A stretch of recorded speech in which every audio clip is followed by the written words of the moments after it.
मेरे सामाजिक परिवार के सभी सदस्यों को राम राम। प्रधानमंत्री नरेंद्र मोदी कल मणिपुर गए और लंबे समय के बाद गए।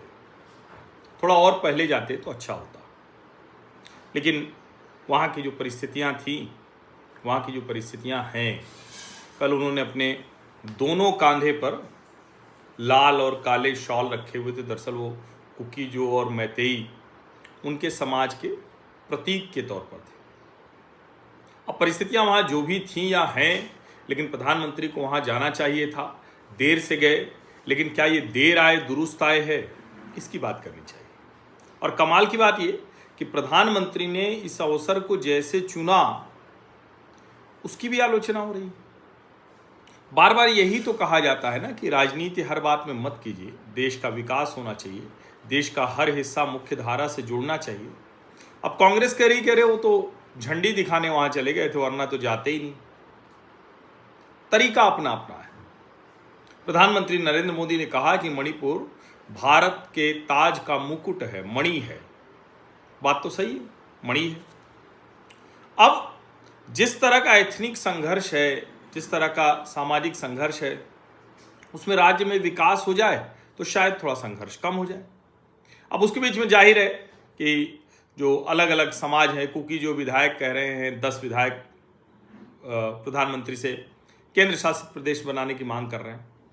और मेरा ये मानना है कि अगर विवाद इस स्तर तक पहुंच गया है तो अच्छा ही होगा कि केंद्र शासित प्रदेश बना दिया जाए, कानून व्यवस्था बेहतर हो, बेहतर तरीके से। और मुझे लगता है सारे जो कॉन्फ्लिक्ट जोन हैं, हर जो भारत के हर हिस्से में, अलग अलग हिस्से में जो कॉन्फ्लिक्ट जोन है, वहाँ विवाद सुलझाने के लिए अगर केंद्र शासित प्रदेश बनाना पड़े तो इसमें कोई बहुत दिक्कत नहीं है। प्रधानमंत्री नरेंद्र मोदी को जाना था, जमकर बारिश होने लगी तो कैसे करते क्या, जाते कैसे, तो हेलीकॉप्टर उनका न उड़ पाता। लेकिन कमाल ये हुआ कि हेलीकॉप्टर नहीं उड़ पाया तो प्रधानमंत्री नरेंद्र मोदी सड़क रास्ते से गए। जमकर बारिश हो रही थी, जबरदस्त वाली बारिश थी। और पीएम ने उसको क्या कहा? उन्होंने कहा कि ये तो ईश्वर का आशीर्वाद हो गया हमारे लिए, बारिश जमकर हो रही है तो इसलिए हमको यह अवसर मिल गया। जब सड़क मार्ग से गए तो देखा हमने कि लोग जो है वो हमारे रास्ते में किस तरह से हमारी प्रतीक्षा कर रहे थे, और वो एक सुंदर अवसर था। प्रधानमंत्री ने बहुत कुछ कहा। और आज टाइम्स ऑफ इंडिया की एक लाइन है, projects not politics, Modi resets Manipur pitch. और मैं भी यही बार बार कहता हूं, प्रधानमंत्री नरेंद्र मोदी के राजनीति करने का तरीका एकदम अलग है। अब जाहिर है जब इतना लंबा समय हो जाता है कहीं संघर्ष को, तो फिर कोई बात उस तरह से नहीं समझ में आती। लेकिन प्रधानमंत्री नरेंद्र मोदी जब जाने का अवसर चुनते हैं तो ढेर सारी विकास परियोजनाओं के साथ वो वहां पहुंचते हैं। देश को इसी की तो आवश्यकता है ना, यही तो चाहिए देश को। अब भारत तो इस तरह से है ही नहीं है जैसे बताया जाता है। भूपेन हजारिका के भारत रत्न भूपेन हजारिका को याद करने का भी एक आयोजन था वहां गुवाहाटी में कल ही। और प्रधानमंत्री ने कहा कि भूपेन दा भारत की एकता के एक ब्रांड एम्बेसडर थे, चैंपियन थे। कौन उनको सुनते हुए नहीं गुनगुनाने लगता, कौन प्रसन्न नहीं हो जाता। ये जो संघर्ष कराने की एक इच्छा है वो ठीक नहीं। अब एक तो ये कि सामाजिक राजनीतिक दूसरे जो तरीके हैं उनसे आप ठीक करें। दूसरा, विकास परियोजनाएं, जैसे उदाहरण के लिए कल प्रधानमंत्री नरेंद्र मोदी ने जो बैराबी सैरांग रोल प्रोजेक्ट है मिजोरम का, उसको हरी झंडी दिखाई। बैराबी, होर्तोकी, काउनपुई, मुआलखंग और सैरांग, ये स्टेशंस हैं। अब जरा सोचिए आप, भारत के कई हिस्से, अच्छा थोड़ा कठिन भी है, ऐसा आसान भी नहीं। आप अगर पूर्वोत्तर का नक्शा देखें तो असम जाते हैं, गुवाहाटी, उसके बाद सब है, सब अलग अलग हुए, सबकी अपनी संघर्ष है, सबकी अपनी जाति जनजाति परंपराएं हैं, संस्कृति है, और इसकी वजह से बहुत कुछ होता है। लेकिन भारत तो भारत है।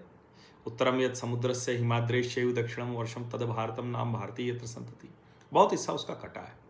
ईश्वर करेगा तो आज नहीं तो कल वो आएगा हमारे साथ। अब गुवाहाटी से तो हम बहुत पहले जुड़ गए, अंग्रेजों ने ही उसको जोड़ दिया था, फिर उसको भारत सरकार ने भी जोड़ा, वो डिब्रूगढ़ माकुम की जो लाइन है। लेकिन ईटानगर कब जुड़ा आप जानते हैं? फरवरी 2015 नाहर लागून जो स्टेशन है वहां पहुंचे। अगरतला, ये ईटानगर अरुणाचल की राजधानी, अगरतला त्रिपुरा की राजधानी, फर्स्ट ट्रेन रोल्ड आउट 31 जुलाई 2016।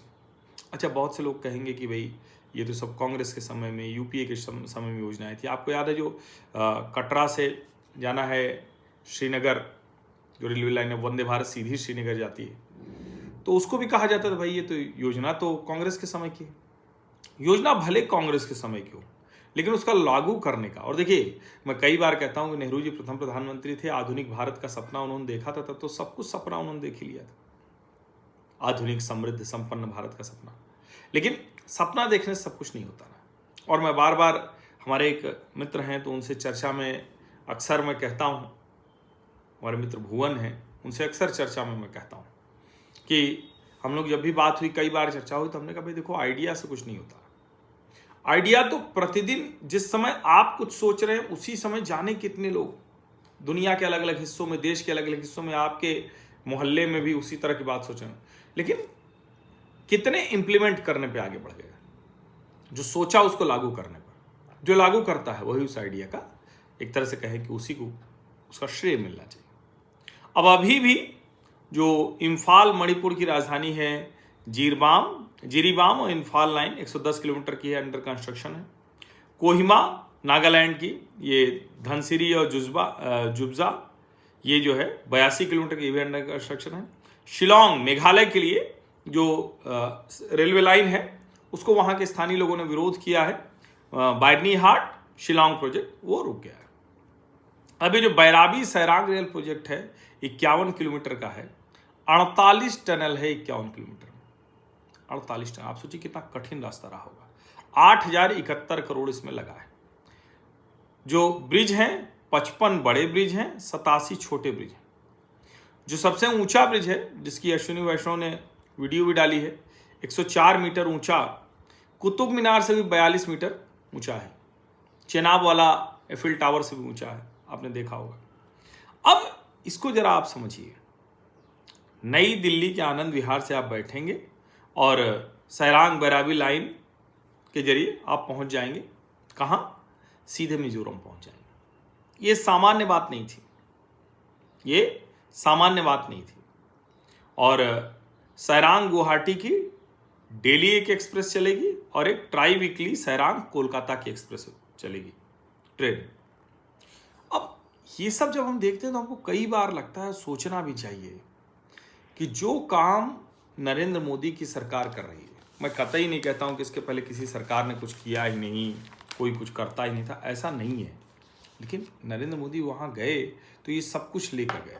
वो चूड़ा चांदपुर में गए और जाहिर है उसके पीछे बड़ी सीधी सी बात थी कि दोनों समाज के बीच में वो पहुँच पाए, दोनों समाज के बीच में। देखिए मैं देख रहा हूँ केंद्र सरकार और मणिपुर सरकार ने suspension of operations agreement with 2 umbrella groups of the armed Kuki National Organisation and the United People's Front, यानी दोनों के बीच में ये समझौता कराने का काम किया है। नरेंद्र मोदी के काम करने का तरीका यही है। सवाल यही है कि क्या हम, जो सबसे महत्वपूर्ण है, जिसको हम कई बार कहते भी हैं कि क्या देश में विकास की राजनीति होनी चाहिए या बस यही सब राजनीति चलती रहेगी कि ठीक है राजनीतिक तौर पर भावनाएं भड़काकर, ये जरा हमें सोचना चाहिए। जिसको हम और अच्छे से समझना चाहें तो मुद्दों की राजनीति होगी या फिर सिर्फ और सिर्फ यही होगा कि अच्छा ठीक है भाई, कोई भावना भड़का दो, कुछ कर दो, कोई ऐसा जो है एक जिसको कहते हैं ना कि कोई भी विकास के कामों की बात ना हो, जब कोई और बात हो तो कह रहे विकास की बात नहीं होती। अब देखिए प्रधानमंत्री नरेंद्र मोदी उसके बाद असम भी गए। अब असम में वो क्या क्या कर रहे हैं? 18,530 करोड़ की परियोजनाओं का लोकार्पण है और शिलान्यास है। ये मंगलदई में वो करेंगे। गुवाहाटी रिंग रोड है 118.5 किलोमीटर की, 4,530 करोड़ रुपए की प्रोजेक्ट की लागत है। और ब्रह्मपुत्र पे ब्रिज बनेगा 2.9 किलोमीटर का, इसकी 1200 किलोमीटर की लागत है। 430 बेड का मेडिकल कॉलेज और हॉस्पिटल ये भी दरांग में रखेंगे, और बीएससी नर्सिंग कॉलेज भी 570 करोड़ से। जो एक दूसरा कार्यक्रम उनका नुमालीगढ़ में क्या है, ये 2:15 बजे है आज। यहाँ ये रिफाइनरी, नुमालीगढ़ रिफाइनरी लिमिटेड, उसका उद्घाटन करेंगे। ये बायो इथेनॉल प्लांट है, उसका उद्घाटन करेंगे। ये किससे? Second generation bio ethanol plant using bamboo feed stock, बांस से, और 5,000 करोड़ की परियोजना है। और जो फाउंडेशन स्टोन रखेंगे, ये रखेंगे वो पॉलीप्रोपिलीन प्लांट 7,230 करोड़। अब चाहे विकास की परियोजनाएं पूर्वोत्तर की हों, पूरब की हों, पश्चिम की हों, उत्तर की दक्षिण हो, राजनीति तो इसी की होनी चाहिए ना। और जब वो प्रोजेक्ट लेकर जा रहे हैं तो उसको कांग्रेस हाथ से कर रही है, मजाक बना रही, कह रहे ये तो झंडी दिखाने जा रहे हैं। आप भी दिखाइए ना झंडी, किसने रोका है? प्रधानमंत्री मोदी की झंडी दिखाने की राजनीति की प्रशंसा कीजिए, क्योंकि झंडी तभी दिखाई जा सकती है जब कोई काम पूरा हो जाएगा। अब ये जो प्रोजेक्ट है, 2008-9 में यूपीए सरकार ने इसका विचार सोचा था, लेकिन इसकी फाउंडेशन स्टोन भी मोदी ने रखी और लोकार्पण भी मोदी कर रहे हैं। सोचिए जरा इसे। आप सभी का बहुत बहुत धन्यवाद। सब्सक्राइब अवश्य कर लीजिए, नोटिफिकेशन वाली घंटी दबा दीजिए, लाइक का बटन दबा दीजिए, अधिक से अधिक लोगों तक इस वीडियो को पहुंचा दीजिए। धन्यवाद।